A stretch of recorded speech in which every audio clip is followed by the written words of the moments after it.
Emma always believed that feelings could be controlled by logic. She thought that as long as she stayed cautious and kept her doors locked, she would be safe. Moving to Chicago seemed like the perfect step, because she liked the idea of a city full of people everywhere. Her new apartment wasn't fancy, but it was clean, modern, and very quiet. Maybe too quiet, she sometimes thought, as the hallway carpet seemed to swallow every footstep. Her neighbors kept to themselves, and even the elevator's hum felt strangely silent, like a sealed box. But Emma told herself that this was normal in a new city apartment. That first night, she unpacked until midnight, ordered takeout, and fell asleep on her couch with the TV softly glowing. At exactly 2:17 a.m., she was startled awake by repeated knocks on her door. Her eyes snapped open in surprise, thinking it was just a dream at first. But then the knocking came again, slower and more deliberate this time. It wasn't the hurried knock of someone in a rush, but a steady, unsettling pattern. Emma sat up, heart pounding faster than before, unsure of what to do. She glanced at her phone and saw it was 2:17 a.m., late and strange for visitors.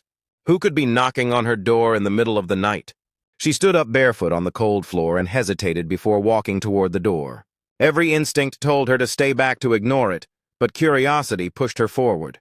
She leaned toward the peephole to see who was outside. A man stood there, tall and pale, dressed in dark clothes that almost merged with the shadows. And he was smiling, but not with friendliness. It was a wide, stretched smile that looked painful to hold. Her stomach clenched with fear, sensing that something was terribly wrong. Then she saw something worse. His eyes were wide open, unblinking, staring directly at the peephole. Emma froze in place, her heart pounding loudly in her ears. Seconds felt like an eternity as she stared at him wide-eyed and unmoving. Then a full minute passed, but he didn't move or blink or do anything. Did he know she was watching him? Her breaths came shallow as panic set in, unsure of what would happen next. Suddenly, the man leaned closer to the door, causing her to flinch. His lips moved slightly, whispering through the wood. "I can see you."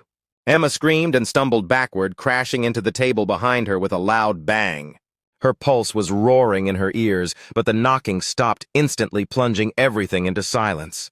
She didn't move for a long moment, feeling overwhelmed and frozen by fear. Minutes, maybe hours passed before exhaustion pulled her into restless sleep on the couch. Every light in the apartment turned on. The next morning, sunlight streamed in, making everything seem ridiculous and overblown.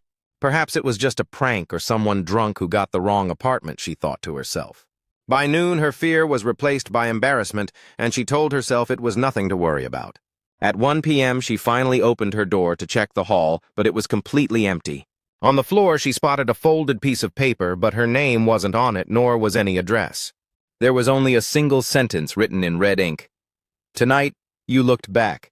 A cold chill ran down her spine as she stared at the ominous message.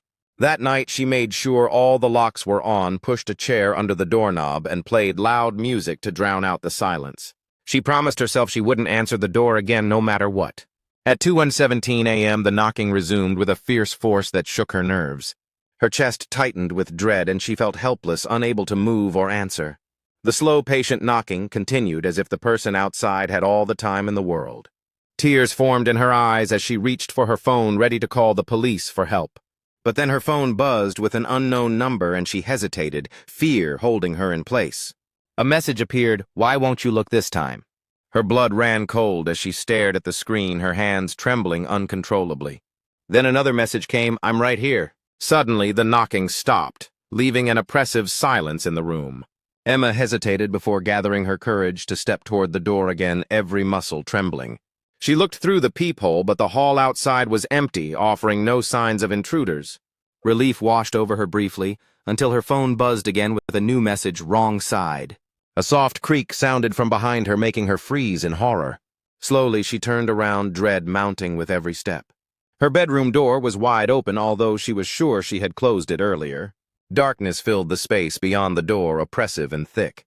From the darkness, a whisper floated out, "I can see you." Emma ran frantically, grabbing her keys and sprinting out of the apartment without looking back. She burst into the lobby, gasping for air, tears streaming down her face.